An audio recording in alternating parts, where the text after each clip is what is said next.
We are live. Hello, welcome to Fear and Loathing in the Windy City, Chicago Corner.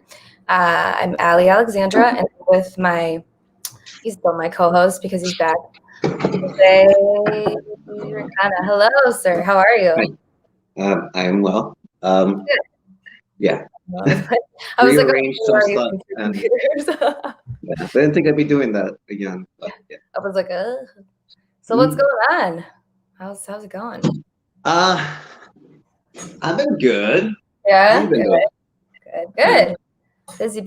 Because I have not done a show since you left, so it's like you haven't even left. It's like, okay. Yeah. So, it's been. But now you're on the other side. So did you see how I did that? So you're on the host side, and I'm on this side. Yes, that's me. Yeah, I see what you did there. I was wondering what was doing it. Yeah. Right on. So when we last left off, it was like right before New Year's, and I knew some stuff would happen. I didn't think a lot's happened since we last spoke. A lot. I mean, in Chicago, the world. Yeah. I don't even know where to start. Tell me about school. What's going on with that?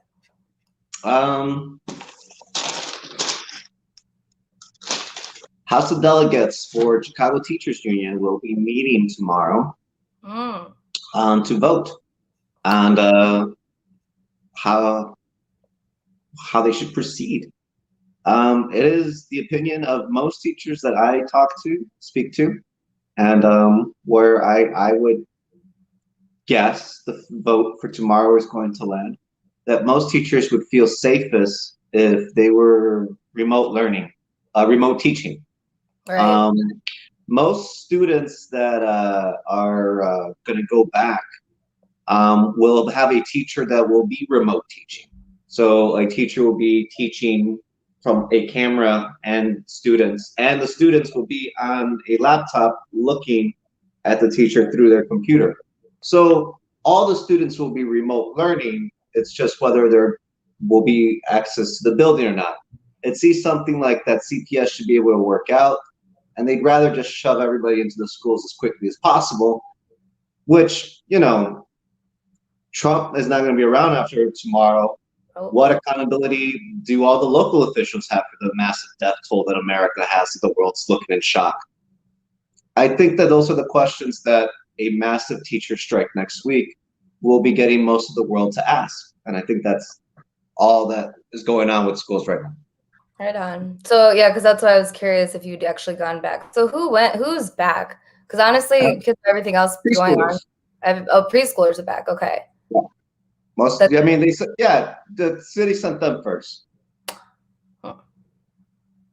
Okay, that's odd. I mean, okay, it's interesting. It just seems like there was no plan, and it was very sudden that Lightfoot was like adamant about it. So good for you. I wish there was a scientist. Sorry. Oh no, go ahead. You're a scientist. I don't know what they're saying. Is this a deadly contagious disease or is it not? Because that's who we're supposed to be listening to, is my understanding. Yes. But when times of crises, it's just you follow a chain of command. And unions are only meant to get the chain of command, not to send a bunch of human beings needlessly into their deaths. And this seems to be one of those times. So, yeah. Maybe. Interesting, because now Lightfoot she could just be posturing to play like like she's the voice of reason in Illinois, but now she wants all the restaurants to open up suddenly.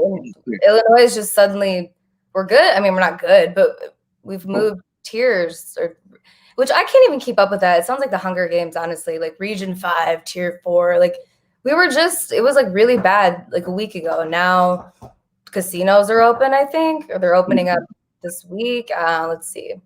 We have museums are opening up at the end of the year. So, or not the end of the year, the end of the month. So I don't know what's going on with that. But that kind of, I think, coincides with, I believe, how they want the schools to go. So I'm glad that you guys are going to take a stand.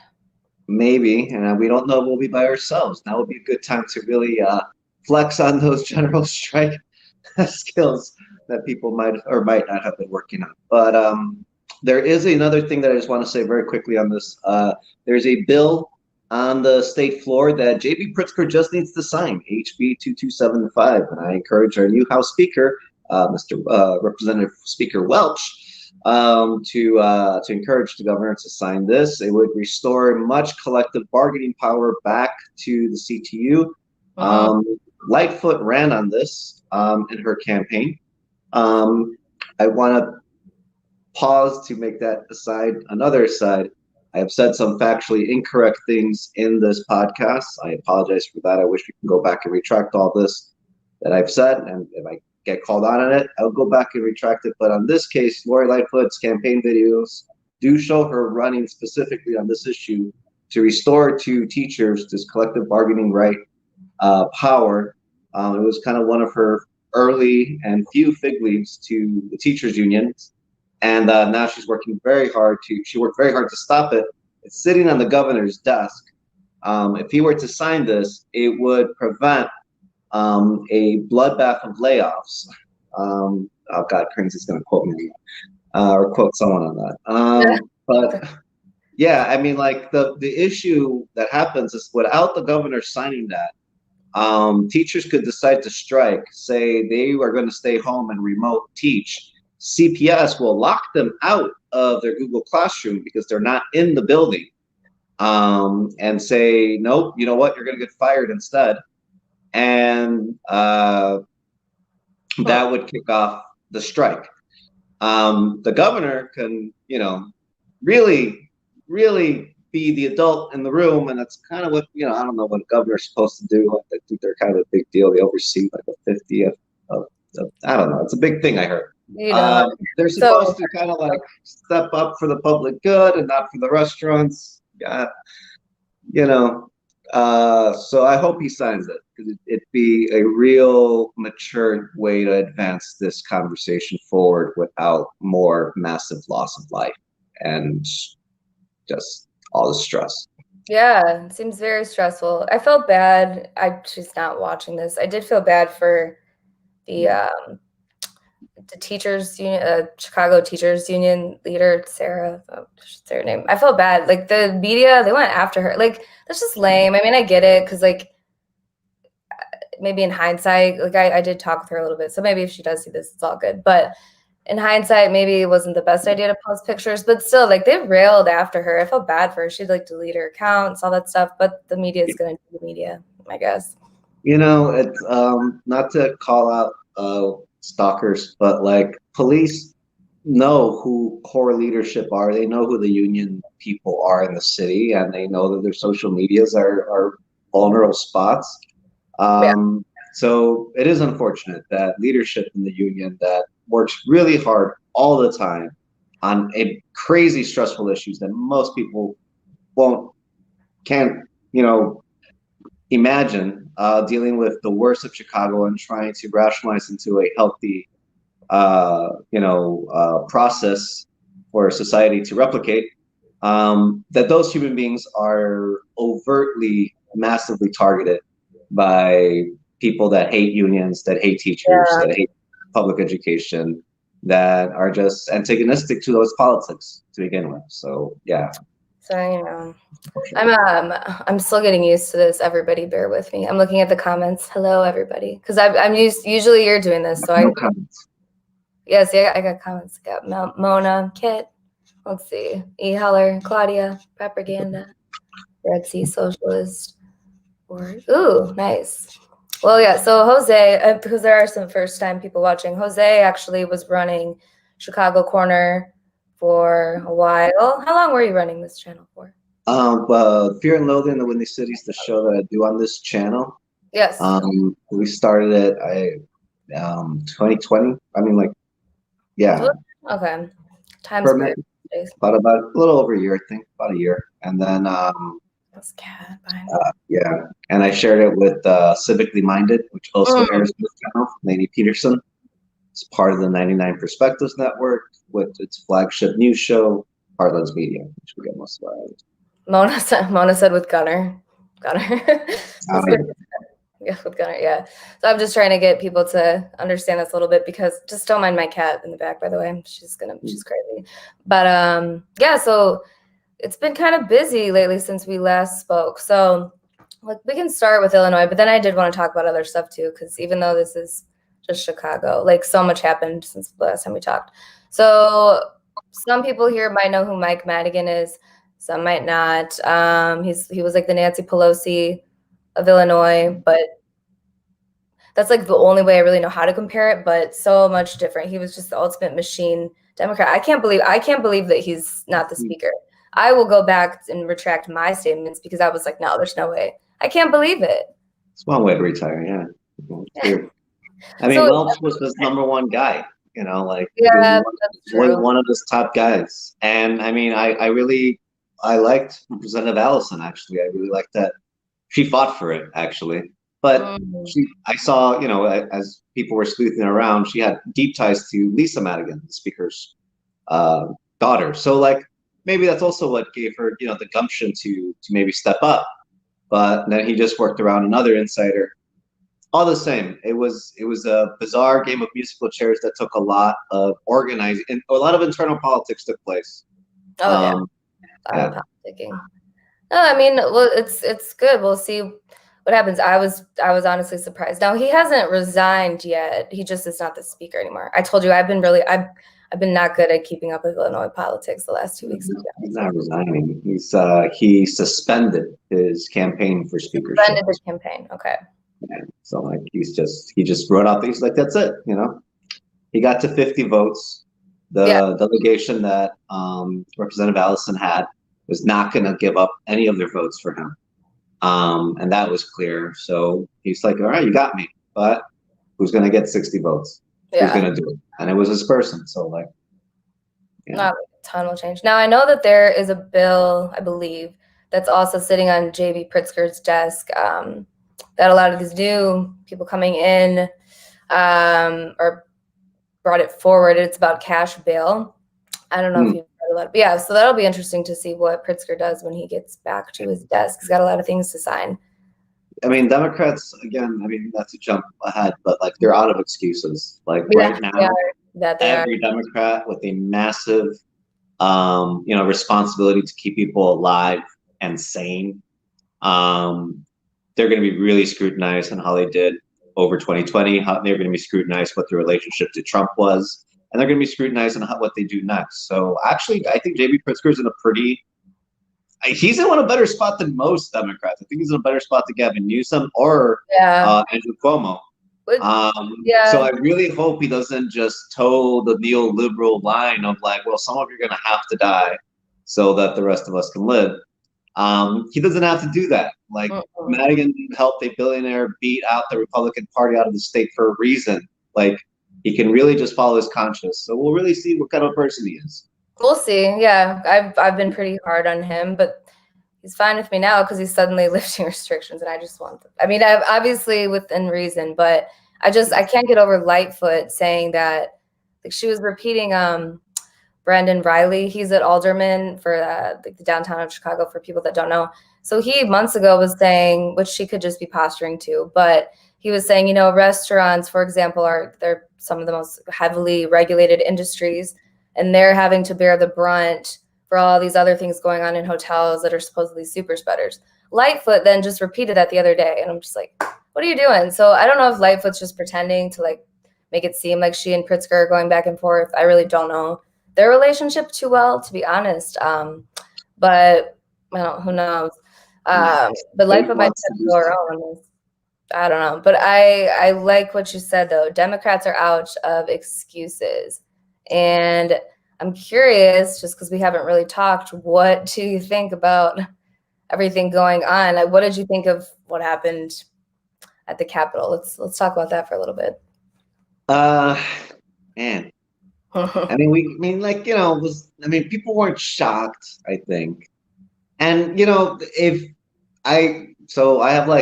I couldn't stay off Twitter. I shut off all of my social media. I knew that this time was going to get toxic. Anyway, I don't think people were shocked.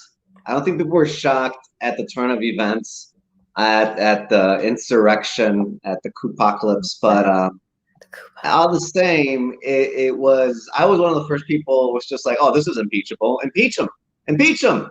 Impeach him. Like, you know, if you don't, you're a joke, America. And that's what part of it was to me, was like, that's how much the billionaire class that radicalized all of these small aspiring business owners to think they're all going to be billionaires someday, to rush into the Capitol and create chaos and do all this. Maybe you help Trump, maybe you just ruin Ted Cruz, whatever you do, this capital, this state, this government is a joke and garbage to the people that organized Trumpism. And that was their point. You know, we don't need your fucking Congress. We don't need your stupid fucking presidency. We run your fucking cops and military. Don't try us again. And that's what it was. And now the billionaire class should get smacked around a bit by a couple gangster governmental officials. That's the checks on powers that I understood growing up in Chicago, as you know, as who I am. So that's what I think happens next in a coup. But Biden wants to like roll over on them, and so he's gonna get couped again. Hopefully by Kamala and not by Trump. So yeah, he's really going. I know a lot of people still, which is it's sad to me. Like I've been talking a lot about, like we've talked about QAnon before. Like there's still some people out there that really truly think that tomorrow. Well, I don't know what the hell is going to happen tomorrow, but I don't know. Matt Gaetz isn't going to be there. I'm like, oh, that's suspicious. That dude planted a bomb. That's messed up. Oh my god! Like he should resign. He shouldn't actually. He should take it as far as he can. I mean, like he can't let Trump just outdo him after he did. Matt Gaetz has like the most. He just is like the ultimate bro. Like just everything about him is just He's a Florida Republican. I'm like, holy shit, yeah, you are. You just look like love to see it. No, but I feel like there's seriously still some people that think that tomorrow is going to bring us 4 more years of Trump. And I don't know, man. You know me. I love conspiracies. So who knows what the hell they've got planned for tomorrow. I mean, I hope nothing happens, yada, yada, yada. But I'm just going to be honest. Like, I was not worried. I was not worried about, and this is very cold, I was truly not worried about any of the people, any of the Congress people when that happened. Like, I'm sorry, I was kind of like, yeah, it was I'm not going to call it a coup. It wasn't a coup. In my opinion, I don't think it was a coup. Now, this has been a huge debate on the left because what I thought a coup was, which again, like, I didn't really think that this debate would go on as long as it did, but I thought a coup had to have the military as part of it. And I thought you had to be successful, at least for a little bit. Like, those jokers were not about to actually take over our government. It wasn't great, but like, we get what we deserve. Like, this country is a joke. Like those, like I don't think it was a coup. And so I've been getting in a lot of disagreements lately because I found that some people don't like that I won't call it a coup. And that's then turned into me being a Nazi sympathizer. So I'm curious about if you've observed a lot of the infighting on the left, which we kind of talked about a little bit, right when Force the Vote was first coming out. I do kind of want to talk about that since I've developed a stronger position on it since we last spoke. I really mostly was supporting it, obviously, to get Medicare for all. We talked about this. We knew that wasn't actually going to lead to that happening. But wait, what was that? You're talking about Force the Vote? Yeah. I'm just kind of rambling now. Yeah, Force the Vote. So we talked about this actually the last time we spoke. And we were both saying, well, they're not going to get the vote, but we'll see. Part of what you said was not wrong about the Movement for the People's Party. That was an aspect to it. But at this point, I'm really kind of surprised at the infighting going on with the left. Like, I wasn't expecting that. So I didn't know if you'd follow, if you've been like you're pretty good. I just pieced out of Twitter and social media. I was like, hey, good luck with it. Best of luck to you. I mean, yeah. It's kind of. I have 2 or 3 actual children that bicker and fight, and I'm just like, you know what? These are grown adults. They're gonna fight, and then they'll all get to know who each other are, and then they either work together again or they don't. That's just how I see it work in the left all the time. Yeah. And I used to be one of those. Oh, everyone worked together, and I'm just like, all right, well, they're fucked, you know. Yeah, well, that shit's done. All right, well, that's done. Keep going. Like, what Yeah. else? I mean, well, no, I don't get it from some of the people, but like some people on the left that are like, no, this is not the long game. But like, at what point does the long game have to change? So it honestly just. Well, the movement for the People's Party, if it had been not fucked over itself, would have been awesome this year. I think they got off to a really rough start because they went so hard on this. I don't think that they misrepresented themselves as we're trying to be the party that's going to take on even the most progressives of Democrats because the root of the Democratic Party is toxic and corrupt. I just don't know if they did it any favors. I mean, look, they did that, and then there was a coup later that week, right? So, like, or I mean, not a coup, but like whatever you want to call it was whatever it was. Right. So, and I said it felt like a trap. Forced the vote timing felt like a trap because of course Trump people are going to go nuts. You know, like of course they're going to go nuts. How are they not going to go nuts? I was mostly just waiting for them to go nuts, and then then crazy things were popping off, and I'm like, you know what? It's coming. It's coming soon. It's gonna happen. It's just, yeah. I wish I had done things differently. I wish it hadn't played out the way it did. I wish there wasn't still fighting. But also, what the fuck were people expecting were gonna happen? So like,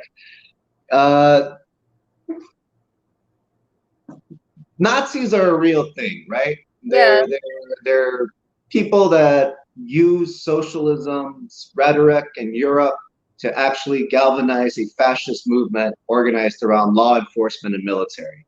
That's what Mussolini did. That's what Hitler did. And, and Stalin was just like, well, let's copy some of that with what Marx was talking about. And like, and it works. It works. You control the people that control the guns and are allowed to kill people. And then, holy shit, you can do a bunch of amazing things, like make Trump president. Those people are not fighting for Medicare for all. If they were, I'd be in their meetings trying to work with them, because they try to kidnap Governor Whitmer. They're like, hey, we don't like what our government's doing. We're gonna kidnap the governor and kill her. And that was awful. Don't do that. That wasn't great. And why were they doing that? Were they doing it for single payer healthcare? No, but no. So those guys maybe aren't like, Mein Kampf thesis writers, but I'd call them not, right? No. But no one on the left is going to go kidnap Gavin Newsom for the horrible shit that he's doing everywhere in California. They should. Yes, right? But they're not, right? Like, I mean, like, California Republicans, they got Arnold Schwarzenegger elected, and they still riff on that. Like, they also got Ronald Reagan elected president. So they did get Ronald Reagan, so they got Reagan. That's true. They got us there. The Republican Party still holds on dearly too. Man, they wish they'd get the Reagan era back so bad. Well, they might with Biden. I mean, that's what they might. He was a charming actor. I'm not gonna lie. I know that's like suicide to say that. He was a charming actor, but I digress. Kevin Costner fan for Republican. Which actually, in Ronald Reagan, if you want to be, he was fighting Nazis in World War II. But anyway, I'm going off on a tangent, and it's going to sound like I'm defending Reagan, and I'm not. But I was curious about, your thoughts on that. I think that I got myself into a little, I don't know if you saw any of it, a little exploratory project, which I didn't really mean to go down the rabbit hole completely with DSA. And then, honestly, when I was first doing it, I was like, oh, Jose, because I know you're in DSA, but you're not like in the high echelons of DSA. But I found some very interesting information when I was doing a lot of my research. And maybe I found that it was more commonly known with some members that I spoke to. But, I was just making a point that like the local DSA chapters, like here in Chicago, like you said, they operate entirely, you said separately from the national chapter, don't they? I think that's what you said. Yeah. Yeah. So I mean, I really didn't mean to like go down the rabbit hole as far as I did with DSA, but then I was like, oh, this is kind of interesting because I'm noticing that I really did not love how DSA was, from my perspective, and I'm not, by the way, asking you to answer for DSA. We're just riffing here. But I didn't love how they basically were like, you know, put that on door, like, well, you know, he co-opted the movement. It's all about movement for People's Party. We don't really want anything to do with it. When I just don't understand how that's possible when that's one of the core foundations of DSA. And like this obsession, and I understand it's part of being a member of DSA is that you have to, you know, abide by a lot of the rules. And there are a lot of rules in DSA, a lot of rules, at least in the national chapter. I thought so. That could just be me. And I don't know if it's like that with the local chapters, but honestly, the organization itself just confuses me. But I felt a little bad because I didn't want to misrepresent the local chapters. It was just like the way that I saw the leaders just even dismissing members itself for themselves. It was just disappointing. I think a lot of people were really disappointed. And I hope that a lot of this is not just what I found, but just everyone talking about it now. I hope that influences DSA's leadership to change. But I'm curious, so from like the Chicago chapter, for example, like how often, if you know, do they talk with the national chapter? Like how does that work? Are you really, does DSA in Chicago just operate entirely like on its own? Or how does it work? So, all right. So the best I can break down my relationship with DSA as someone who is a dues paying member and participate in various of its working groups in different capacities. Was a steering committee member at one point. They didn't do a great job, which sucks. And has gotten kind of a bird's eye view into how the organization works. I would say there's a lot of rules and bureaucracy for elected officials in DSA because you are representing the collective and people have to vote for you. And obviously, you know, if you get voted into a position in a democratic organization, you know, that comes with a lot of, you know, responsibility, a lot of panache, right? But as a member, you pretty much get to do whatever the hell you want. I mean, you can say what you want to anyone. I would say leadership, the people that make up core leadership, well, I don't want to be prickly about stuff right now, but you know they are who they are. They're not bad people. They're just human beings. I would say that most people that can make up the upper echelons of DSA have been principled socialists for probably the majority of their lives, or have done very deep work within this decade. Because of that, you know, they get shit from members all the time. And, you know, that doesn't mean that they respond in the most appropriate ways. Sometimes people are speaking to them like Jimmy Dore does. Sometimes they're speaking to people the way that Jimmy Dore does, you know? It goes back and forth. It's Chicago. So, yeah, but it's a moment to educate, you know, like socialism is built on its histories, on its stories. It's one of the reasons why, you know, cultural Marxism as a weaponized term of the right, of conservatism, of America, really fabric, where people say it's not, you know, left or right, it's just America. No, that's deep right wing ingrained in within America mentality. Socialism has to be built on, you know, the efforts of people to collectively move their societies together. So with that, you know, DSA right now risks losing members, no matter what it does. Yeah. Whether it tries to play to the crowd or whether it tries to stick to a mission. The best that it's ever done is stick to its principles. And at the highest levels, those get very bureaucratic.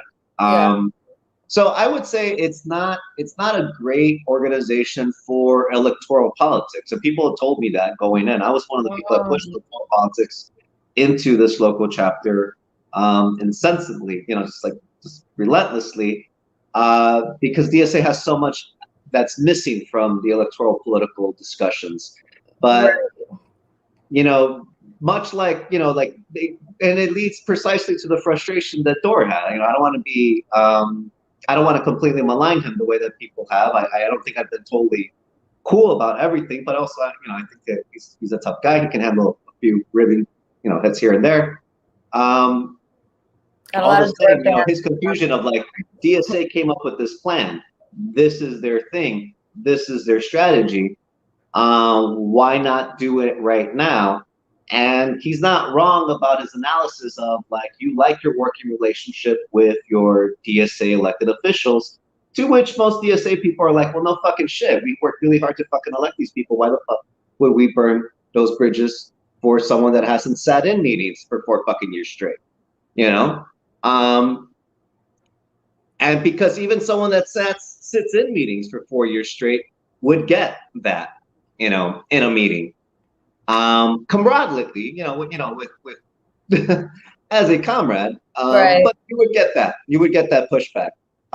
No one in those small meetings has the platform that Dor has, and it's a powerful one. It doesn't mean, his platform has affected the conversations within the DSA, and I don't think to a detrimental degree. I think we see a lot of the ugly and viciousness on Twitter. I spend hours on Twitter. I don't take down whole Medium posts to like take down single personalities. But I think there has been a lot of things that are well-written things out there about strategies and about merits of of timing. Before the inauguration, while they were in flux, like I said, this was a plan to get rid of Pelosi. It's not a plan for fucking anything else. And if you think you're going to make people pay for not getting rid of Pelosi this one time, like, you don't understand how the Speaker of the House's power works. You did strike at the weakest moment, but how much have you whittled down? She was vulnerable. The squad could have really stopped her. Yeah. But look, those opportunities have come up with Madigan time and time and time again. And in this transition out, with the FBI, hungry to get him, and the Republicans thinking that somehow, keeping to this two-party game in the state, now it's going to be their turn, because the Democrats are criminals and crooks, and the FBI is going to arrest a bunch of them, like they didn't just do that with Trump. Like, I don't know, like, I have tried to help people run against Madigan. I've tried to antagonize the man. I've tried to work around the man, and he's a scary guy, and he's a hard guy to move on any issue. He's a human being. He's movable. Pelosi, same thing. And I just don't think that forced the vote, the message wasn't, this person is so bad, we will take a Republican to replace her. Any Republican, any person, even to the right of her, because the statement that we make by removing her is that powerful. Not enough of those conversations in small rooms of people that move on these issues was happening. People with big platforms were saying that, but that's the difference between, talk radio, talking to a bunch of people working their lives away, and corporate echelons making the big plans, that you have with the right wing, and what we have with the left wing, which is a bunch of people doing the work on the ground and hoping that anybody with a fucking platform notices. Jimmy Dore has been someone that has noticed, so it has been a fraught couple of weeks of infighting. But I also don't think that it was an unexpected or totally unfair conversation to have. No, I think it needed to happen, actually. Kind of did. Yeah. In my opinion. I did want to get your thoughts on all this, so thank you. I am getting some interesting comments I'm looking, because you have a lot of very supportive people of force the vote. I think the sentiment, which I'm sure you understand and can relate to, I think that you, like, from working so much in Illinois with like actual electoral politics, it's people that are actually doing that work, sometimes myself included, it's so frustrating to hear about this silly just aspects of electoral politics and how it works behind closed doors. And I think that DSA, I think that they should, just my 2 cents, maybe make it a little more clear to their members that when they're not responding to movements immediately, it's not because, and I'm giving them the benefit of the doubt right now for sure. And I'm talking again about the national leadership, not the local. They should be a little more open about the process and why they do what they do. That's just me, because you were right. I think they are going to lose a lot of members, and it's almost like that's all they care about, which I get it, because they're a dues-based organization. They want to keep their members. But I just found it to be really, in my opinion, heartless to, like, you know, for some leaders to make comments saying like, well, we missed out. Jesus Christ, sorry, my cat is insane. Anyway, we really missed out on an opportunity to get more DSA people. And like, that was the conversation, not like, well, people are dying, so why not hold, you know, these people's comments, hold it to them. And I think that's where a lot of people are at, especially in the comments. Like, people are just tired of falling for politicians, or they're tired of the two-party system. Yeah. I definitely am. So I don't necessarily think it's a bad thing that this is, you know, good for movement for a People's Party. But the people that went out there, you know, went out to DC for Force the Vote, they are putting in the work too. You know, they didn't really have aspirations to, I would say, grow the movement for a People's Party. So I think. I mean, go ahead.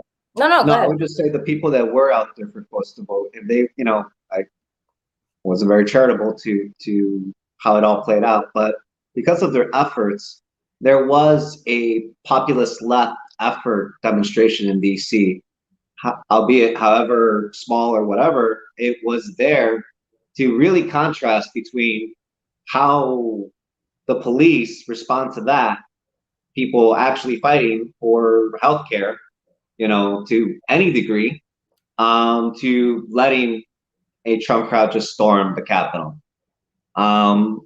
Lost in the infighting was that huge dichotomy, you know, and I think that I do call it a coup because I do think it merits all of like the checklist of a coup. Like, the Pentagon was slow, you know, the cops were complicit, elected officials helped.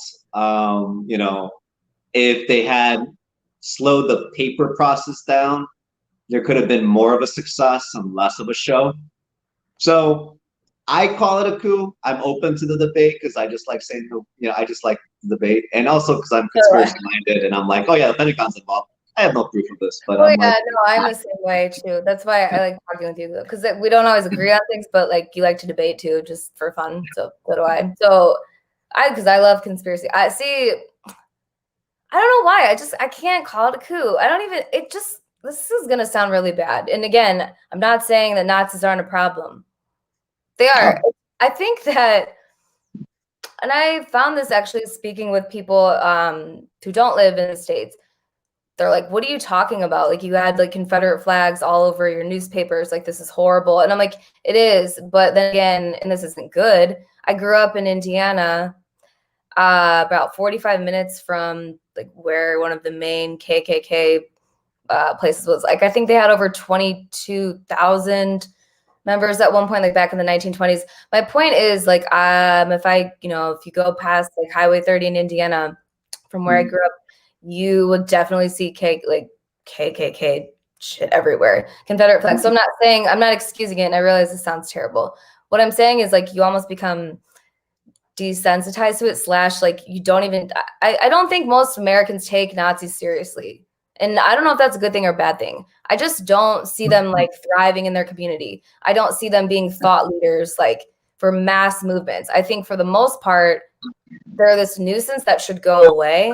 But I don't love that and it's fine, call me a Nazi simp, whatever. But like, for me to say that, there's been a lot of like also infighting on the left. I'm kind of going all over the place, but like, for me to want to have a discussion with somebody just because I'm curious about why they were at Stop the Steal, not why they were in the Capitol, but why they were in Washington, that does not make me or anybody, in my opinion, a Nazi sympathizer. And so that's like the kind of petty stuff I'm talking about that's going on the left that I think is ridiculous. Well, I guess, Nazis are specific to Nazism, you know? Yes. And this is one of the things that Steve Bannon and my fixation on him since 2013. I've been obsessed with Steve Bannon since Yeah. 2013. I really thought, I came back to Korea, I thought like, oh God, it's Karl Rove and Ted Cruz. Watch out. That's Steve Bannon, Donald Trump. Just like, wow, shit. Steve Bannon was great at identifying all the ethnic white clans, all the ethnic types of white racism, all the different Asians of shades of KKK politics, Nazism, white nationalism, white supremacy, white superiority, white isolationism, white nihilism, whiteness. Why are, like, who are the white Latinos? Who are the white Middle Easterners? Who are the white East Asians? Who are the white South Asians? Which types of Europeans are more white than other whites? And which Europeans whites are against those whites? These Irish whites hate these Italian whites, but these Italian whites hate those Italian whites, and these Irish whites hate those Irish whites. Like, he was amazing at that shit. Yeah. Like, he was fucking Yoda at that shit. We're seeing the breakdown of that shit. Yeah. That's what we're seeing. So they're not all Nazis. Some of them were Nazis, the smart ones that weren't getting their pictures taken. But like, not all of them were Nazis. Like, some of them were just like people that were in the crowd. Like, oh shit, I guess, they're just letting us do this right now. Yeah. And, but like, they were there to keep Donald Trump in president, to keep a white nationalism sentiment going. I would say that they could say that it was mostly about that, like, it was mostly about that. I would say there was a lot going on that day, but okay, fair enough.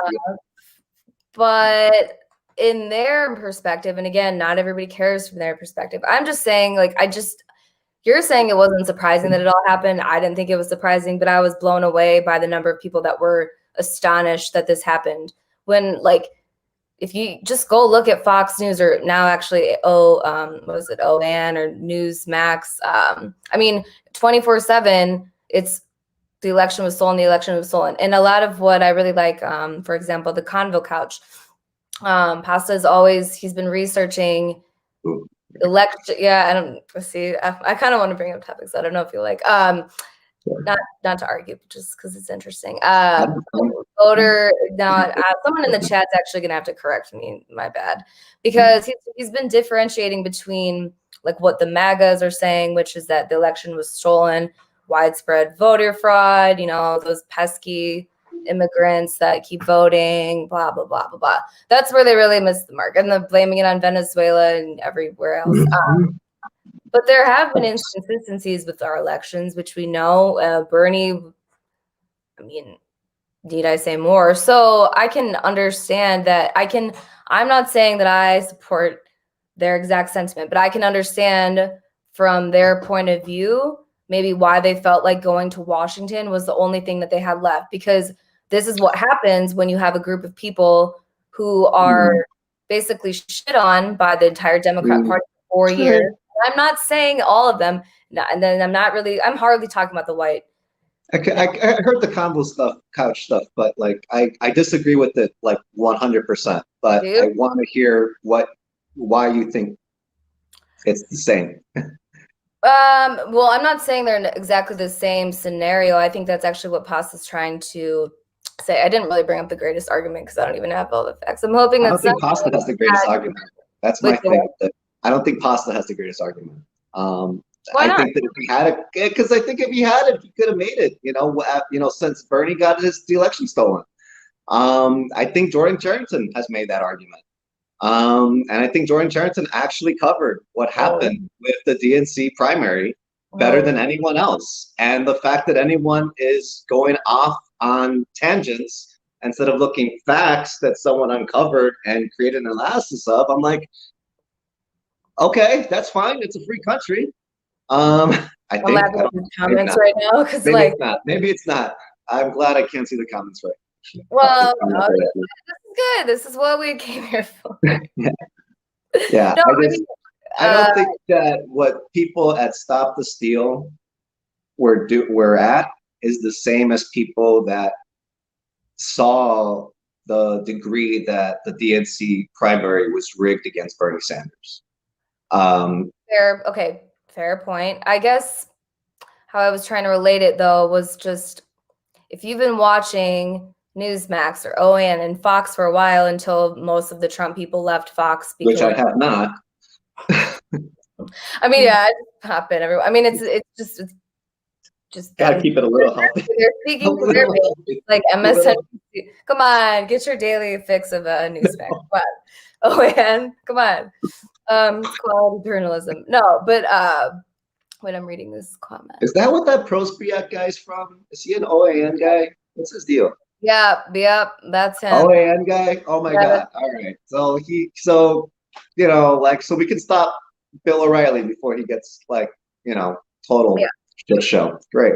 That's a whole other thing I've been getting in a lot of disagreements with about, because Nico House did something with him, and then it's just, I can't stand this stuff, which is like, if you talk to one person, that means that you must be that, you must be that, you must be that. This is why I don't, half the reason I think sometimes the left, and granted, you've done a lot more organizing than I have. So again, I'm just speaking generally. Why I feel like the right can get like, they actually can kind of collectively come together a lot better over a few things, where the left is like going at it about semantics. Like, was it a coup or insurrection? It's like, okay, if I call it a coup for you, wait, what? It was a coup. It was a coup. I don't think it was a coup. I just don't think it was a coup. Because, like, do you really think that guy in the horns was gonna, like, I mean, okay, I hear you about the Pentagon, but like, my conspiracy mind goes to the other side. They wouldn't have done more. Like, that's it. That was the coup. I think that you don't think that America could get coup. I think that's the problem. I think it would get coup. I think because it did, because it did, and it probably has before. I like, you know, like there's, you know, I don't know. It's shady stuff happens all the time in America. I guess it's my point. And the law is a made up idea. It's a made up notion. You can only do what you can get away with. People couldn't get away with storming the Capitol without getting mowed down by machine guns. Okay. No one of those people got mowed down by machine guns. As soon as those people started moving in, I thought for sure we are going to see 50 fucking people just dead. And I was terrified. Yeah. I was terrified for them. I was like, they're going to fucking start shooting all those people. All the people are going to be dead. And we're going to be living in the psychotic police state because of these idiot MAGA people. And I mean, we're still going to be living in the psychotic police state, but they're fine. They're fine. Nothing happened to them. So like, I'm really not, you know, like, because that's what I thought was going to happen when I saw that. I'm like, holy shit. And then when it didn't, I'm like, you rich billionaire motherfuckers think you can send this message to us? Fuck you. We're going to kill your billionaire president. First of all, impeach his ass, convict his ass, get his ass out of the fuck here. Just to make a point to the people that paid so much money to send this insult to all the people that got the shit beaten out of them the last 5 years. Just for that. And also because, you know, if those lazy ass billionaires couldn't gotten away with a coup, they would have gotten away with a coup. So like, I call it a coup. See, now my conspiracy mind, because I don't disagree with you, by the way, if it were a different group of people that did that, they'd all be shot. I mean, that's why I thought it was, I almost thought that it was, it was just, the whole thing was an inside job from a different realm, because I'm watching it. I'm like, this motherfucker's just sitting in Nancy Pelosi's chair right now. Or like, I was laughing for a while. Honestly, yeah, like, I don't care. I'm so sorry, Nancy. I'm so sorry that your desk was ransacked. Like, I thought it was funny because they don't care about us. If they cared about us, in my opinion, if they cared about us at all, I understand how electoral politics work, but like, to get on TV and say like, we feed them. I mean, the shit that they're focused on right now, I don't blame people for being so angry. Having said that, I think personally, and I don't know if saying this is going to get me banned, I don't know, or get this video taken down, but whatever, you know, we're testing it out. So I think that this is all this is a wonderful way to bring in more of the police state, more surveillance, censorship, that shit. That's like for me, fundamental. And I've actually heard you say, I don't know if we have different opinions on censorship and freedom of speech. I think we do. I will not ever waver on that. So I think that this is a wonderful way to get a lot of students. Sorry. Wait, no, go ahead. No, go ahead. What'd you say? I have to get students sometimes to stop saying ridiculous things over and over and over again. So like, I sympathize with what internet mods probably have to go through. That's and that's, oh my God, I just made myself an enemy of the entire fucking internet forever. You did. All right. I'm just saying, what if a little bit? Fuck, man. I feel like such a cop right now. No, it's fine. That's why you're keep it interesting. No, and again, for the record, I'm not disputing that people again would have been treated differently, because they would have. That's my point. Is I just kind of feel like it was all either a very convenient incident that happened for them to kind of swoop in on the big brother mentality that Biden's definitely bringing in, or I think they knew it was going to happen and they just kind of let it happen, because it's, again, a great excuse to bring in more censorship, because ever since was talked about in like a year or two ago in the New York Times, I'm just saying, that's me, because now they're trying to. Why wouldn't I believe that? Wait, what's up? Why wouldn't I believe that? Well, I don't know. I mean, like, I don't think you're wrong. I mean, I think that, like, you know, people knew. That's exactly why I call it a coup, because people knew it was going to happen. They let it happen. And they're like, either way, we win. Either way, we win. You know, because we keep thinking that it's going to be a coup for, you know, like to keep Trump in office. It might have been, if that would have worked better. I think it was just to do exactly what you said, to get these police state, whatever. But people like Glenn Greenwald that are like, oh my God, is this to get more police? Like, we fucking know. We know that. We know it's for that. But like, we have things already. And this is everything that happened that day was in flux, I think. And that's why I hearkened on impeachment, because I knew that it wasn't, there was going to be a lot of, was it a coup? It was not a big deal. Oh, we have to move on. Oh, we need to reconcile. People that Democrats didn't want to do impeachment. Biden didn't want to do a fucking impeachment. He's going to get couped again. I'm sorry. He's going to get couped again. I just have no faith that he, like the stock market, like just, they're all just waiting for the coup. But like nobody wanted to actually impeach this man to move this forward. But that day, I think that enough things were in flux. I mean, I do think that members of Congress did fear for their lives. I think that ultimately McConnell saw that this is going to come back on his leadership to his party, which you know, he gets a bit Michael Madigan about the Republican Party when it comes to this shit. And what did he do? He reconvened the Senate. He did his big unified speech with Schumer. He basically said, you know, all you riffraff garbage people, whatever he calls the poor at any given time. Even those are small business owners and police guy, and our vets. Jesus, McConnell. But anyway, he called them garbage or whatever. And then, you know, he said that you're not going to stop us from doing the people's business, corporation's business, the Senate's business. He moved on. He made a big show of it, and I think he needed to do that. Like, I don't think he had that at the ready. That's the most, you know, I've looked at McConnell's stupid face for like a decade. I didn't want to. I had to. because I was that paranoid and weirded out about the world. I haven't seen him like do something like that. It didn't seem that out of place because it was a weird day. It was like a lot of stuff, like there was a coup and stuff. But like, I do think that some of those things were genuine. Some of these things that are happening in motion right now are genuinely in flux, in motion. We don't know where they're going to land. Yeah. Because I don't think that, you know, you don't need all of the Pentagon to do a coup. You don't need all of the police to turn the tide on something, especially if everybody's locked up on what happens next. Which has been my fixation with Mexico. It's been my fixation with the war on drugs. It's been my fixation on where is law enforcement and military going to go? Because tripping them up there is how we get some of the reforms they don't want to happen. And I think that one of the things they can do to throw everybody off and reassert their authority is some bullshit like what happened last week. So yeah. like, I don't totally off. I think that's why I'm more focused on that aspect of it. And like, and again, why when I was arguing with people, I'm like, okay, I'll call it a fucking coup for you. Let's move on. Can we go to the next step of this conversation, please? And it never did, never panned out. So to me, like, and not you, but just other people that were like fixating on that terminology, I didn't really understand why those of us who weren't like, it was a coup.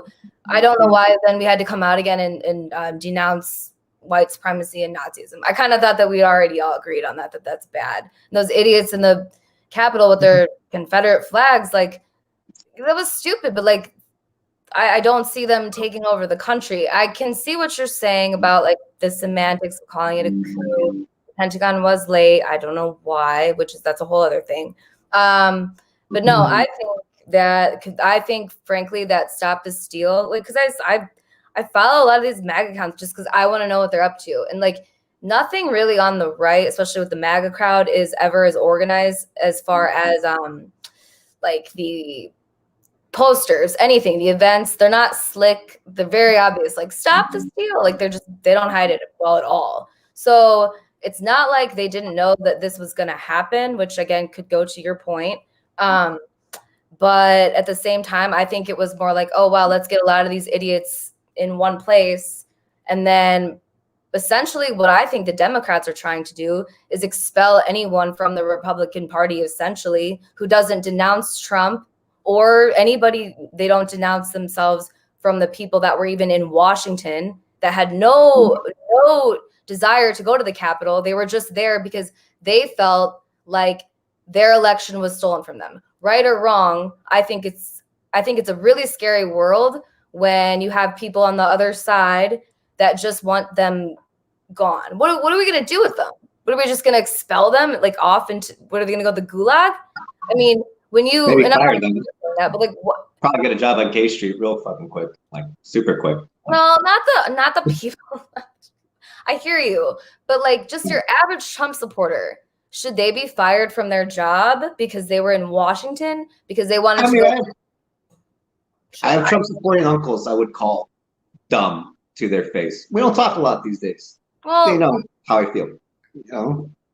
And I understand that I maybe sound like I'm defending Trump, and I'm not, and I know I'm not. But where does it stop? That's more my point, is that when you know, Joe Biden's talking a lot about domestic terrorists. That's what really bothers me, because that's a lot of legislation that people don't ever take the time to look at, which is domestic, how domestic terrorists can be detained indefinitely on our soil without due process. That's really horrifying. I mean, it's not like that's anything new, but then Biden comes in and wants to do more with domestic terrorism. I just think that it's a pretty scary time when, as bad as some of those people may be, wanting to just essentially cancel them out of everything, it doesn't stop with them. Who defines what a domestic terrorist is? What if it's somebody like me that just doesn't agree? I tell my phone every day that I'm a domestic terrorist, that they really should try to stop, and they never do. They never do. It's like they don't care. Well, yeah, but you never know, though. You never know. And that worries me. I understand the sentiment, and like, I mean, Trump's gone. He's gone. And what well, tomorrow. You got one day left. He might still blow up the White House. I still feel like he's going to do that, like Cersei style. I think he's going to do like Cersei Lannister shit real quick. Like shit, no. Yeah, he is. No, I think it, like, if anyone was going to do that, it would be the Democrats, personally, because then they would have to get rid of Republicans. I'm sorry. Chicago is the scariest Democratic fucking city. Yeah, I know. The Democrats are not geniuses, scary vampires. I mean, they are, but even vampires are like not that smart, and they're totally vulnerable. Like they're not that smart to do all that you're saying. I mean, you're giving them too much credit. The fact that I didn't give them enough credit to I'm like, oh, they're not gonna go for impeachment. That's why I started jabbing at them. And then I saw that some of them were like, well, we need to impeach, and I'm like, oh, good, finally. Like, they're not, they're not evil geniuses. They're just selfish assholes, you know? Sure, They're yeah, I mean, just I think completely selfish, cynical, broken human beings. they're all the same to me. I guess I'm so cynical that really it's one party in my opinion. They have their little quirks. I think the Republican Party legitimately thinks that God wants them to genocide all of life on the planet, and that would be good, and that once they nuke Israel, some prophecy gets fulfilled, and then they'll be in heaven, which I think personally is fucked up. But that's half of the country. The Democrats are very selfish, maniacal sociopaths that use human beings as beasts of labor to enrich themselves. It's more understandable to me. It's still obviously a huge, threat to my life, to my existence. But I don't think that the Democrats could have planned this coup. No. I think that most of the Democrats live in fear and acquiescence of the military-industrial complex as a whole. And they'll play whatever role they have to play. I think they're the more malleable party, whereas the Republican Party, pays its utmost respects and loyalty to the military-industrial complex, thinking that gives it the leeway to guide it. The Democratic Party is the actor, the morph one, the morphine face, the smiling face, the scary face, the responsible face, the serious face, the face of science, the face, the Democratic Party, I mean, it's not a wrong analysis. It's the real party of America, since it's the oldest party of America.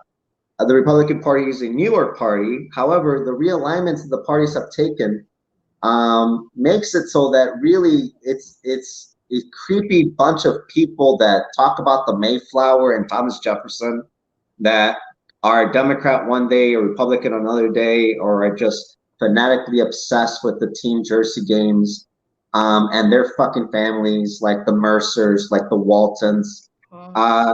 They're not Nazis because they're not going to wear Hugo Boss, and I don't think they give a shit about goose stepping. But they are white supremacists that are just like, this is where Hitler had some great ideas. This is where this guy had some great ideas. Austrian, economy works this way. And they're people that feel like their families have conquered this land and have tamed these human beings, and they are, they're allowed to do whatever they want with this government, with this apparatus that they built. And what I saw last week was those same people that have broken our political system with Citizens United, that have toxified the discourse with the conservative culture movement and the Tea Party, the birther movement, and Trumpism. They basically are just like, all right, this is the end of all of that. We got as far as we could with this narrative. And that means that we really don't give a shit about this government anymore. This doesn't work for us. And we're going to take the people that are going to share those sentiments and are going to want to live this experience or recreate this experience, to our benefit, on one end. And on the other end, then we're going to criminalize and police the entire population. And out of that chaos, we get, to not pass healthcare, to not raise the minimum wage, to keep everyone living in fear. The world's always been a scary place. The world has never not been a scary place, If it wasn't a nuclear bomb that was about to fall on you, it was something else that the people in power need to keep you in existential fear of. Yeah. I'm done with that shit. Yeah. That's where, I don't, as I've gotten to know you, you're definitely, especially the way in the Republican Party generally is operated in Illinois, I understand your sentiments, but honestly, from my perspective, there are plenty of fine Republicans. I know some of them, and they even if they didn't like Trump, I'm not saying, and I'm sure I'm going to get quoted for this, because it sounds like I'm saying there are very fine people on both sides. Not what I was saying. But I'm done I'm done saying that, because the political divisions in this country, not with the politicians. I'm just talking with everyday people. We have to go on. We can't like live in this shitty loop forever. So what I'm asking, not you, but just in general, like for the people that are saying that everybody in Washington should be expelled from society, what do you propose we do with them?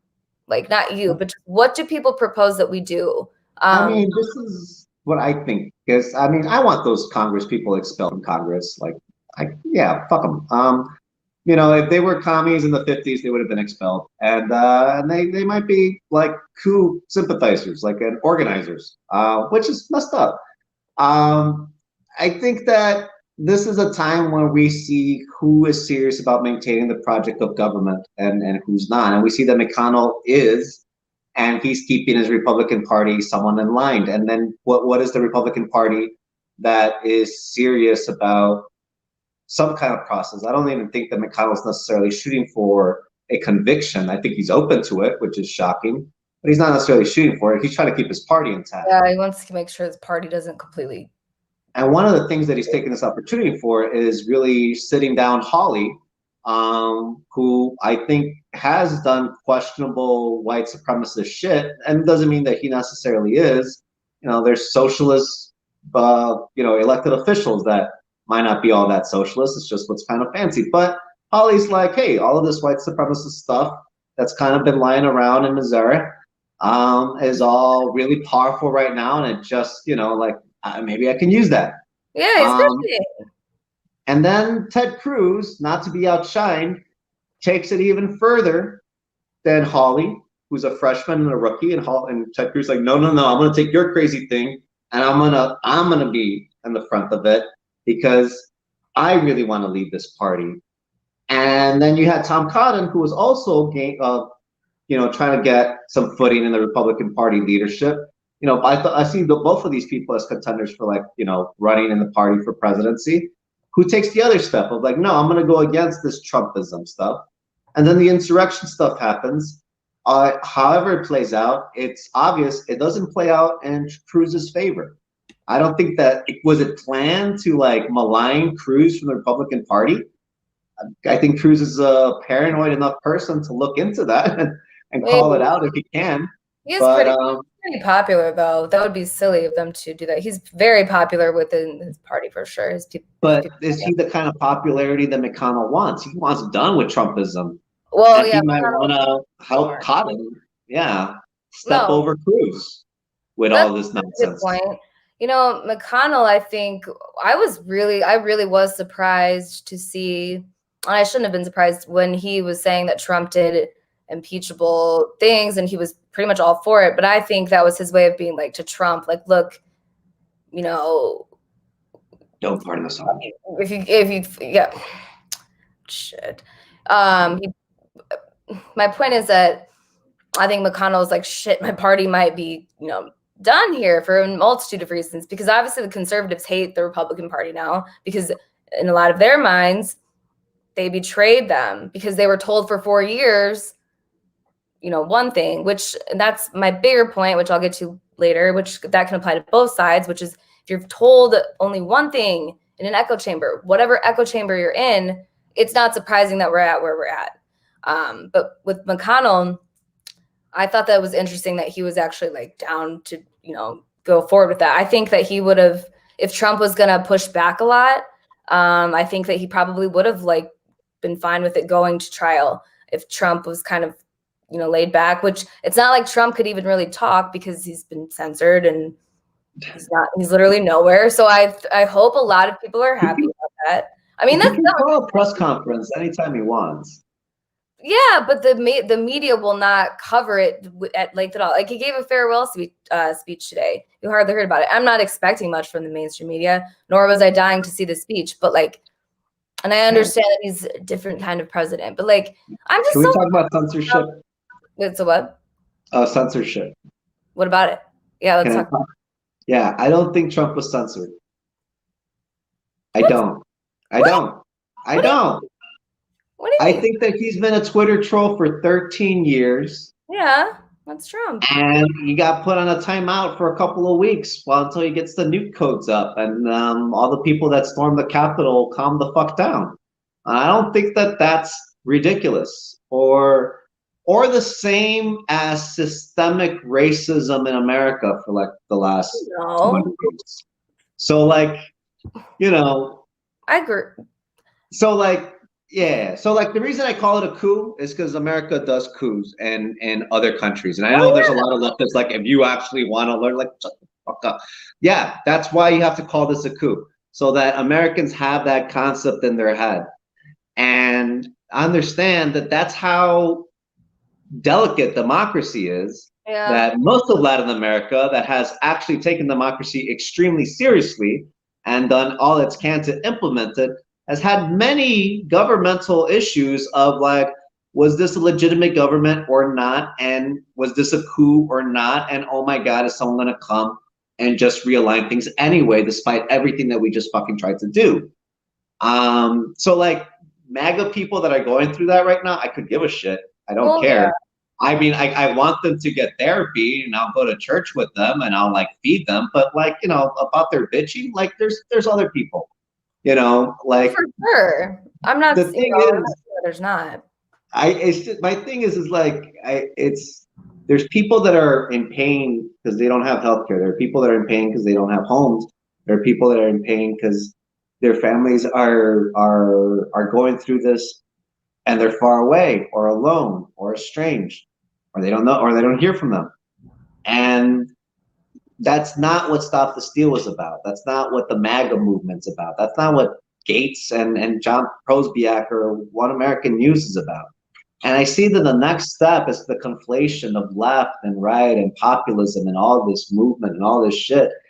And it's like that's really what I am just resting and preparing myself to deal with, because Jacobin had a great article on Lopez Obrador's efforts with the Morena party in Mexico. Somebody And was there's asking. an effort. Sorry, go ahead. No, sorry, go Somebody was ahead. asking in the chat about actually your thoughts about AMLO, I believe it was. I don't know, but that just reminded me of. Well, yeah, I'll say right now, just that I think AMLO's attempting something in Mexico, which is quite brave and quite unique, and also not well, not unique to the region, not unique to Latin America, but quite unique for these modern times. That he's trying to do an electoral reformist type of leftist government. There's a lot of pushback now from the mainstream media of like, is AMLO really a leftist? Because he's kind of sexist and he's kind of racist. And I'm like, I don't know, but he's from Mexico, so I don't really know, maybe. It's fucked up. But he's like, and he's kind of this and he's kind of that. And they're like, he's kind of like Trump and he's kind of like a fascist. And it's like, Yeah, that's what this is the mainstream media's efforts and a condition in America, the United States of America, a sickness really, to really confuse the public about what is left and what is right in politics. Yeah. In politics, you can believe what you want as a human being in the political process, like the Latin American leftist tradition is not, I mean, it's exactly what Bernie Sanders was. It's kind of like, solidarity, everyone in, no one out, helping as much of the real conditions from the bottom on up, everything. That's Latin American leftism.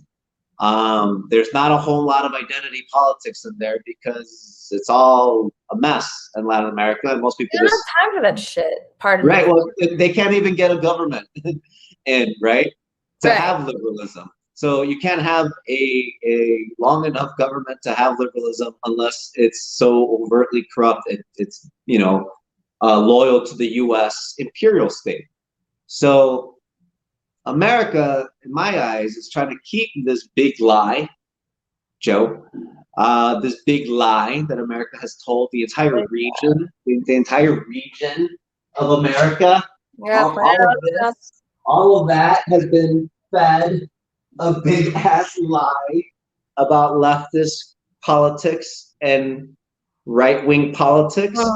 And my hope is as this leftist movement in America engages with these elections in Mexico, they're going to see a lot of pushback from leftist groups in Mexico that aren't enamored with AMLO. from liberals and establishment people in Mexico that hate AMLO, from those two groups that are loyal to AMLO, from all of this mess of a conversation.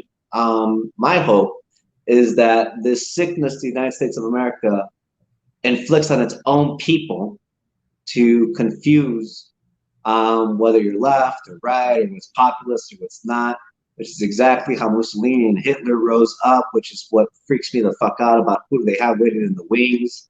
Like, is Petraeus just a psychopath that's about to come out and Ronald Reagan us into the Fourth Reich? Yeah, I don't know. Like, but all the same, like, letting Latin America have unencumbered, free and fair elections that we can engage with on social media the way that we just went through this mess, I think is the healthiest way to rationalize the politics of this region, to really have the serious discussions of redistributions of wealth and resources for all of the human beings that are accountable on this land. You know, I think that there's conversations in America that are happening that can, you know, that can make all of it gel. But I'm an optimist. You know, I thought Bernie could be president. I still feel like I fucked it up. I still blame me mostly. Why? I don't know. I didn't do it right. But, I would put all that on you, but. Well, if Jimmy Dore wants to yell at someone that fucked up the Bernie movement, he can yell at me, you know? The guy right here to Chicago. Yeah, it's all my fault. I fucked it all up. No. There's a lot of Jose Rapenas out there that probably feel the same way. But, you know. Gotta move. Yeah. Yeah. Wait, if you have a few more minutes, I want to follow up. Sorry, guys. No, you're fine. I obviously love to. I'm looking at the chat too. Some spirited comments. Yeah. Yeah. Well, you know, I mean, this is all of the issues that we're talking about have definitely gotten people to express themselves more openly, I think, than maybe they did in the past. I don't know if that's the right way to say it. I like it because I wish that everybody was like that all the time. It's no secret, like I was saying before, about censorship, how I feel, and free speech. But as far as this is my question then to people on the left that maybe would fall into your camp more. So our government has done a lot of shitty things to a lot of other countries. This is not news to any of us. If it is, good morning, welcome, because our country's, you know, it's a joke that sure, in some ways we're great because of our idea, but like what we actually do to other countries and have been doing to other countries for decades, this isn't revolutionary to say, is despicable. So my question then is, well, it's more like a statement. I wasn't that upset about Wednesday. I'm not, only because I didn't see those people, in my opinion, actually overthrowing the government. Now, when you bring in the Pentagon, that adds another layer into it. But what I'm saying is, like, wouldn't we, like, isn't it almost like good? Like, screw them. Let them get overrun. I'm not saying, you know, die, obviously, but like, I don't feel sympathy for the people in those walls, in that building. I don't, because what that you know, the Capitol building represents to so many other countries is death, destruction, misery, corruption. So I just find it interesting how many people are suddenly, who were before, not you, but just in general, before were like, burn it all down, be done with it. And then now, just because it's a different group of people, a coup or not, insurrection, or just a bunch of idiots expressing themselves like clowns. Not to say that if it were a different group of people, they would not have been mauled down, because they would have. I think that's very obvious. We all know that. At least I hope so. So we know that it was a white supremacist group. Wait, what's that? And we know that because if it was not a white supremacist group storming the Capitol, they would have been machine gunned down. And I don't disagree with that. What does that say then about the state of affairs in this country? It's not, we're not making, at least on that level, we're not making much progress. So something we're doing isn't working. So I don't think that alienating, well, we do agree on that, yeah. But that's the thing. Now we're blessing the Capitol Police Well, no. So like Right, I no, remember. like Sorry. what is that? Like I thought we hated the police. So then now to say like bless all those Capitol Police. And I'm not saying I want harm on any of them. I don't, but it's just like the consistency or the lack of it is fascinating to me because I just kind of think it's like, oh, it was a different group. And like again, if it was, this is the argument everyone's making, but yeah, it's true. If it was BLM going in, I'm sure things would have transpired much differently. Having said that, again, we all know this already. So getting past that argument, like it didn't really hurt my feelings to see the Capitol get stormed. Like, screw our government right now. They're not taking care of the people here. They haven't been. And it's, this could be an issue of maybe I'm not seeing it entirely in the lens of race at the moment because I don't know if we really have that luxury anymore as far as time and what's going to happen. We're all going to be screwed. So like, I just, and I'm not discounting like the issue of race. Like I'm a white girl. I'm pretty low on the totem pole when it comes to talking about any kind of racial issues, but I'm also and have been very aware of the racial issues in this country. And I think if you don't see them at this point, you're choosing not to. So I don't love that it keeps being said necessarily on the left that like, well, if it were BLM, they would have been mauled down. We know. So Right. But it wasn't just who it was not. Wait, what? It's not just who it was not. If it was Muslim Lives Matter, they would have been shot down. If it was Dreamers storming the Capitol, they would have been fucking shot. It was white supremacists that stormed the Capitol, so they were let in. That's why it was like. Also, like I remember after 9/11, there was a lot of leftists that were like, "Good, America deserves that." And that just didn't go over as well. So that's also why I was like, oh, those cops got killed in the Capitol. Yeah, it's not a time to be saying all cops are bastards. Those guys probably died scared and like freaking out about where's their backup. And so they're like a chain of command for this shit. That lady was a vet. I felt bad for her right away. I felt bad for her right away. I was like, oh my God, like she was. I wouldn't want to be serving her at Starbucks. I probably would have really fretted having her as a customer if she had that energy all the time. But she was just a human being. Yeah, we're all human. There was like 5 people that died, so it's also like wasn't like 9/11, but it was like if the Bilderberg that wouldn't happen at the Bilderberg group. White supremacists, all those Trump people wouldn't get through the gates of the Bilderberg group. They would have gotten shut down. They would have been mowed down. They're not going to storm Walmart CEO's headquarters. They're not going to storm the Pfizer CEO headquarters. They should. They should try. They should try. If they're that tough, don't storm Capitol buildings. Try to storm CEO corporate buildings. You won't. You'll get fucking killed. But they were allowed to go into the Capitol building because they were there overtly being white supremacists. And a lot of the military and police that let that happen wanted to let that happen. Yeah, I don't see like that's one way to look at it. And I wonder, because obviously I think, again, everybody thinks it's very strange, like those videos of the cops are just letting them in. But again, I'm going to be the devil's advocate. Are we surprised? And I'm not even like talking about it being white supremacy or not. There were black cops too. But who all summer, who was siding with the cops? It was MAGA. Back the blue, back the blue. So is anyone really surprised that you are seeing cops like, just like go ahead? I wasn't.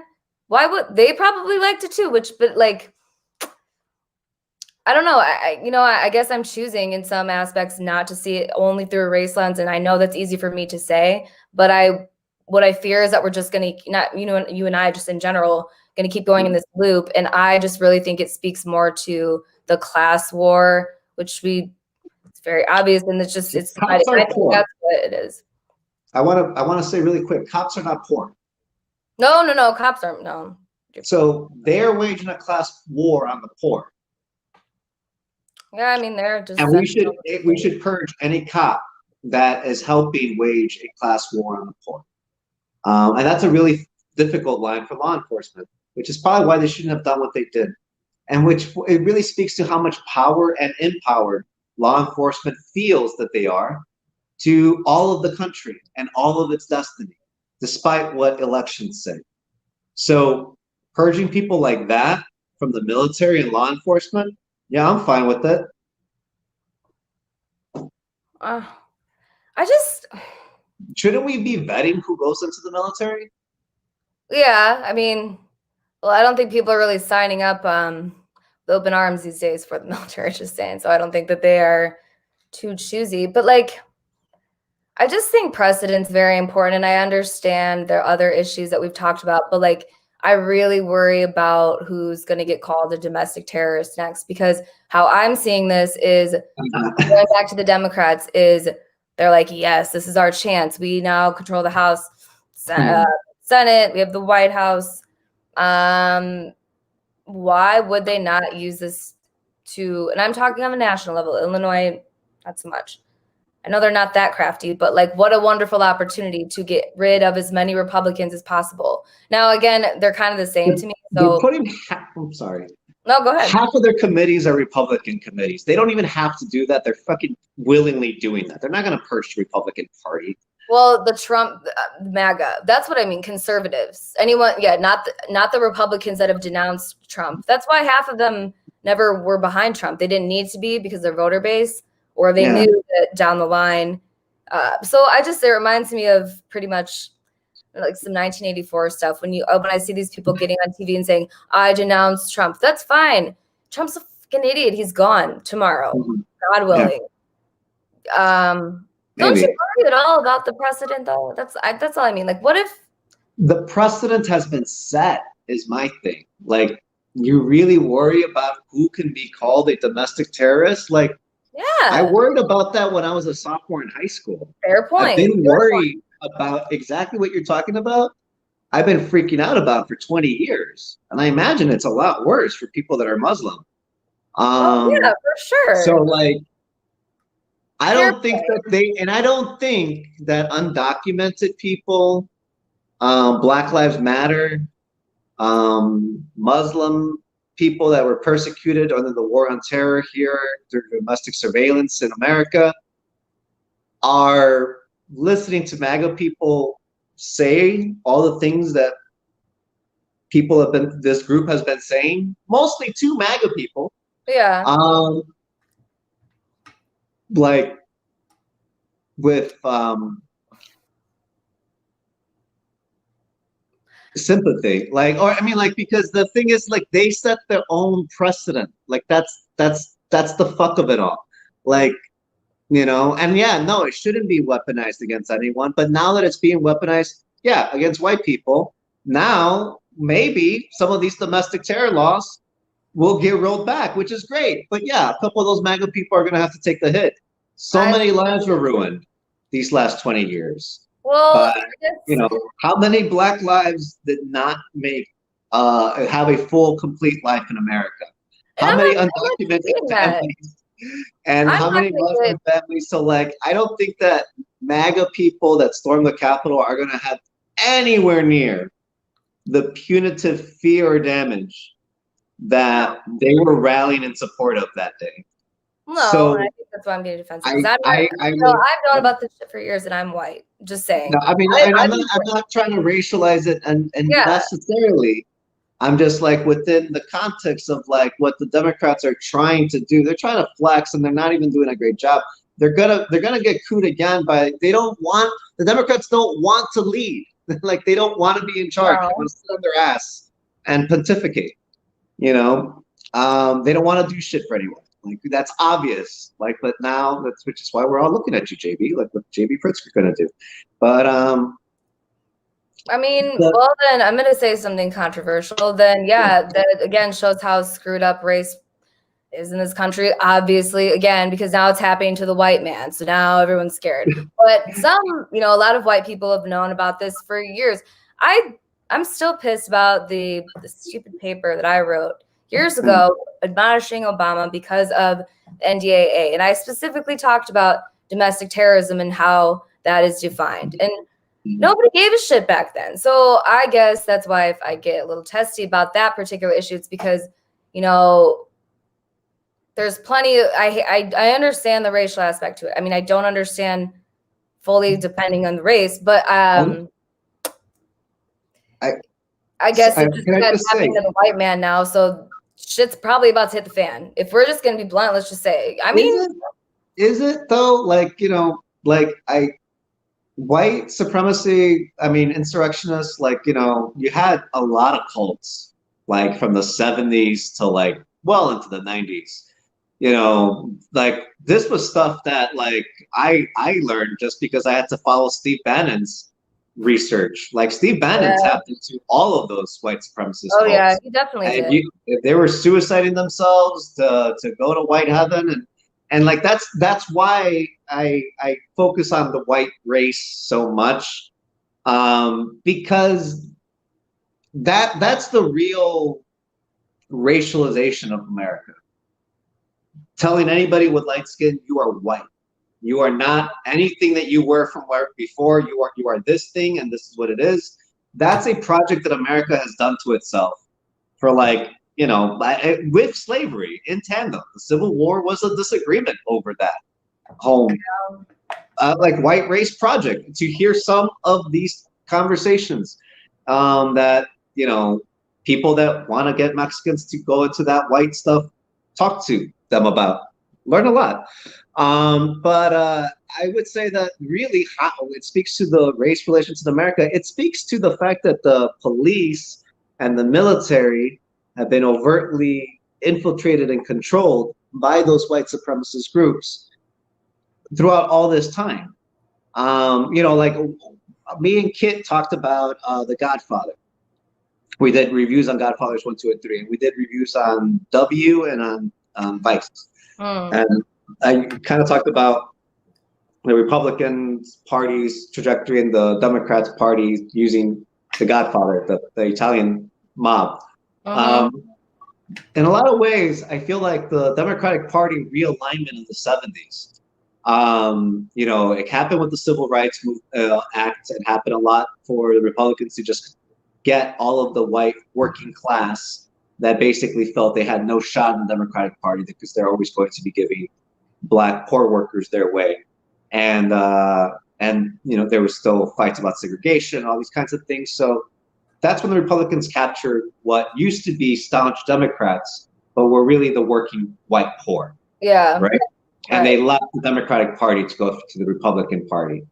The Democratic Party has always wanted those voters back. So that's also why they've maintained the Dixiecrat, arcs and narratives, and like why you have people like the Mercers and Waltons that still hang out with the Clintons and play to that Democratic Party stuff. That's what we're dealing with, really. The Democratic Party and the Republican Party from the 70s. And that's where the white racialized project, its politics, really, where we have to pay attention to it, which was my fixation on Cheney. His project was kind of the white America golden land, and the big stick in his craw was the politics of the Democrats that were looking at powerful up and coming groups like Italian Americans, and like they were coming out of organized crime, but also entering into legitimate legal and political life, and were valuable allies and really organizing workers and masses. So like the Democrats, and working with this growing immigrant movement that was proudly not assimilating to Dick Cheney's kind of America, is kind of where I see the split between what the Democrats are about and the Republicans are about. At the end, it's all money and it's all control and it's all power. Yeah. But the split in ethos and cultural aspects of the parties, really, in me, is just that the Democratic Party is still a white supremacist party. It's just that it says that it's fair to all of the ethnic groups with it, and it's like you get to be an ethnic white person here. You don't have to just be a bland America first, zealot. Okay. And the Republicans were not always that. Reagan was able to be that without being Trump, you know? Yeah. Reagan didn't need OAN. Like, you know, Fox News was kind of already that, but like the Republican Party has kept turning into a parody of itself. And it's culminated with Trump, which is why I'm hoping that we get some ranked choice voting, we get some other realignment of party politics, and I do think there's room for a people's party in that. Yeah, I do. Yeah, I hope so too. See, I think because I don't know, I grew up like around in a family, like my dad was very active in politics, like I've told you before, and it was always the Republicans, and like, yeah, screw them. But like I then also grew up with the notion that the Democrats are the good guys, and they're not. So I don't love that people, a lot of people are like, why criticize your own side? Well, they're not my side. Neither of those sides are my side. We have to get out of this loop.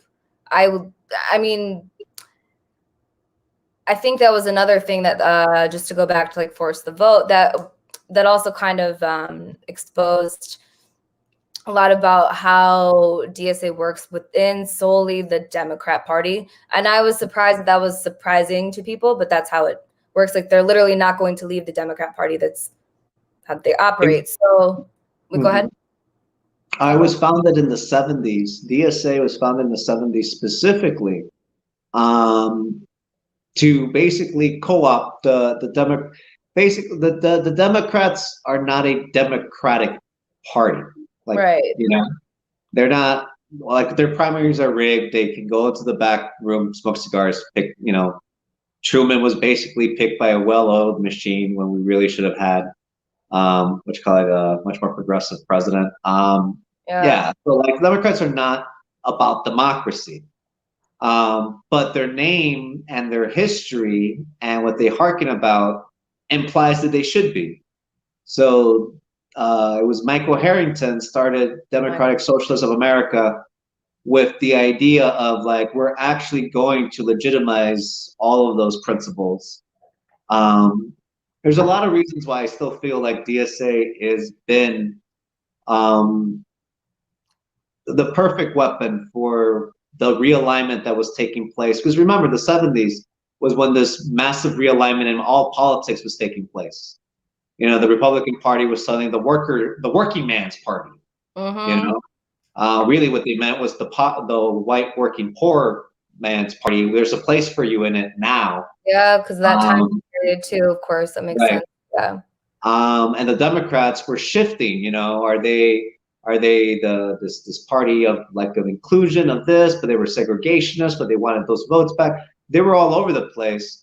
DSA kind of came out in response of that, of like, we're going to keep the solidarity, the ethos, the trajectory of this people-powered movement from the 60s alive, and give it a theoretical framework, to contextualize it. So I would say they work in and around the Democrats by design, because the Republican Party was the anti-socialist party. They're we kill socialists proudly. We murder socialist organizers in their sleep, and celebrate that. The Republican Party then ran a president about all that, Ronald Reagan, and there was not a whole lot of like socialism. Yeah, let's work socialist ideas within the Republican Party. It wasn't. See, wasn't a move. I don't know. I'm sorry, I'm keeping you kind of late. We can go whenever. But I'm just thinking like, so really do tell me if you have to go. Like everything with the squad, we can end it on that note, because that is a hot topic still.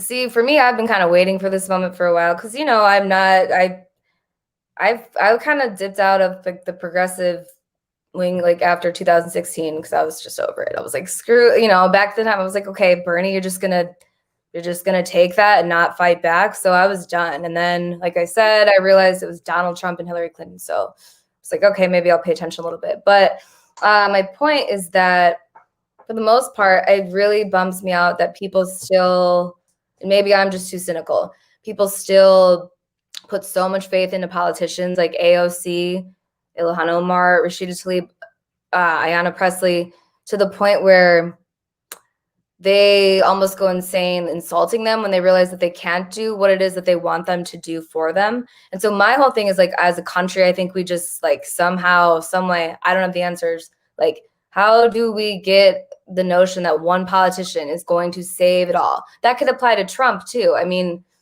like, I just don't know why we continue to fall for that. Like, I think other countries probably get a good laugh at us for like putting so much faith into these people that are literally, they're motivated by money. You can, and I don't think anyone can change their mind on that, especially the squad. Do you think AOC wants to go back to, you know, nothing against bartending? I worked in the industry for 7 years. Do you think she wants to go back to that? No, she's going to keep her money. So I don't see like her I mean, like, she could stop being a congresswoman at any point and like just do like book tours. Like at this point, she was an international phenomenon. Yeah, but she And there, I mean, I don't think that, honestly, why do human beings in America keep thinking that one person is going to save them? It's because of Jesus Christ. And what's wrong with Christianity? It's an egotistic driven ideology, in my opinion. And Western civilization's founded on that egotism. Fair point. But okay, my real response to that question. That's how I feel.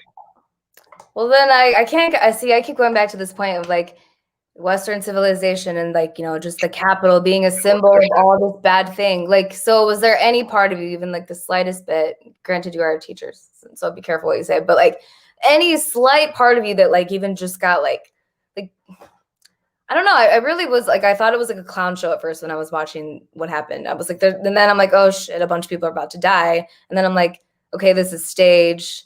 This is a false flag. I know I'm going all over the places, but my point is, all the shit's broken. It's come to a head, whether it's Trump's fault or not. Trump was a symptom of a problem that's been going on.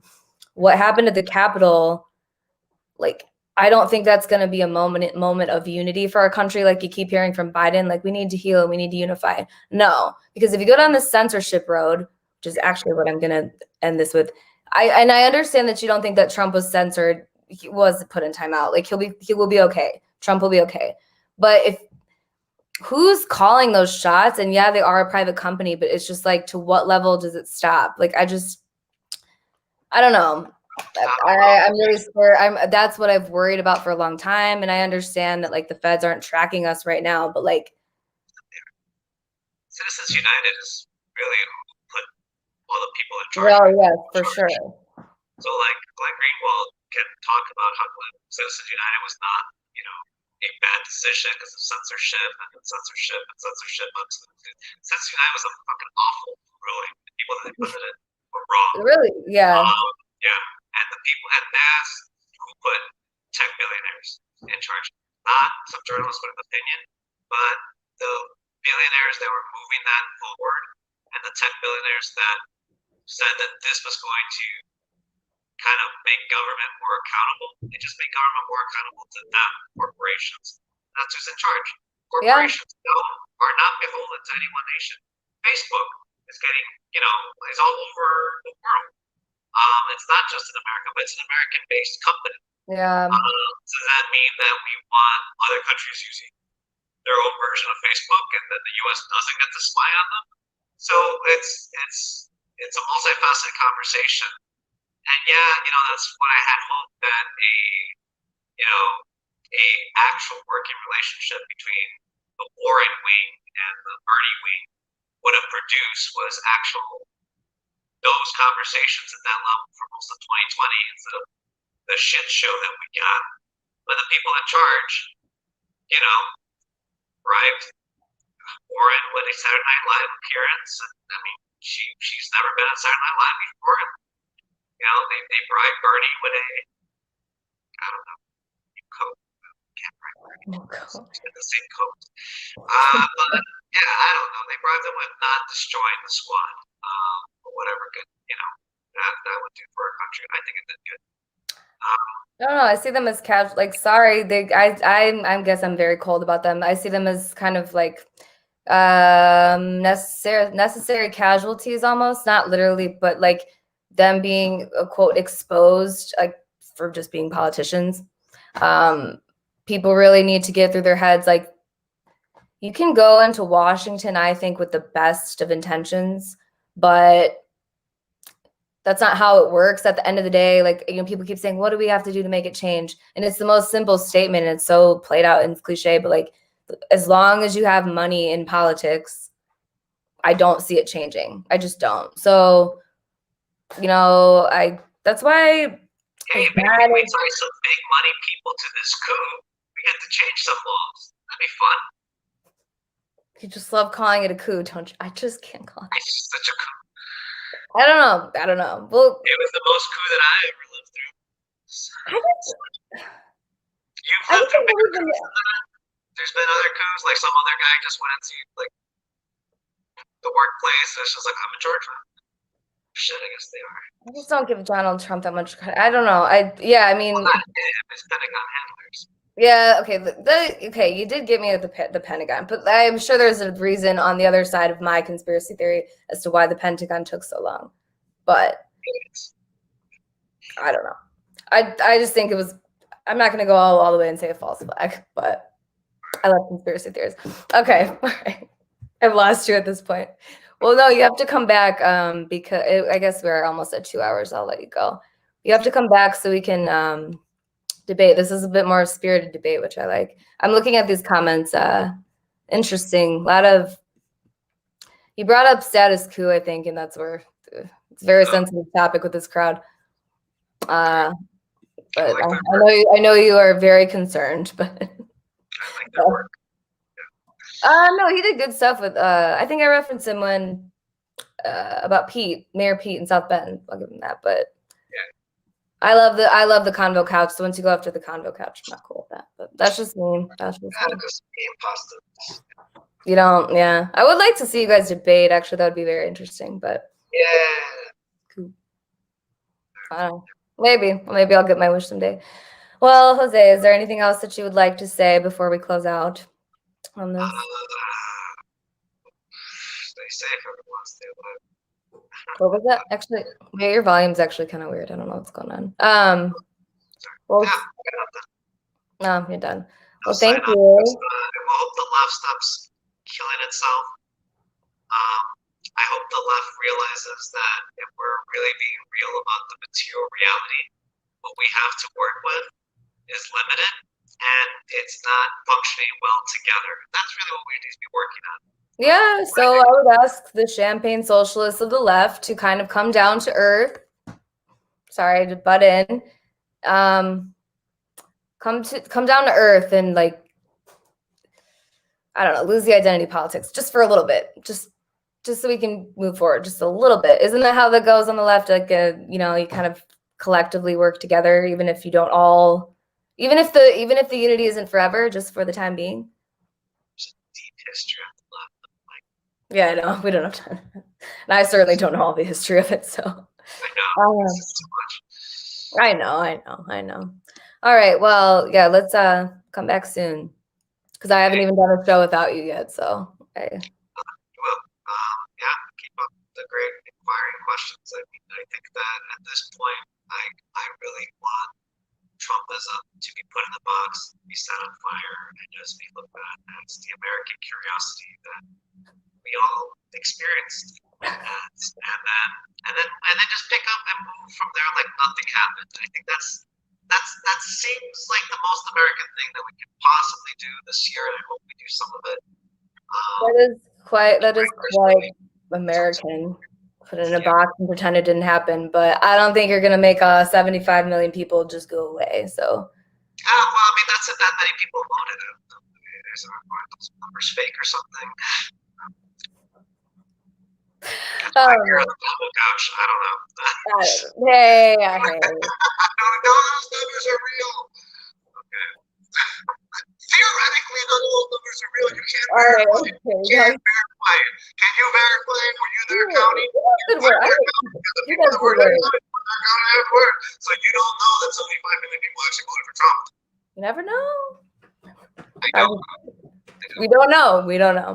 All right. Well, thank you everybody for tuning in. Definitely some spirited debates I could see in the comments, and yeah, it was good to see you, Jose. Come back soon. We'll talk about let's talk more about Latin America next time. Screw North America next time. All right, my friend. Well, thank you everybody for tuning in. We will see you next time. Thank you. Bye. Bye.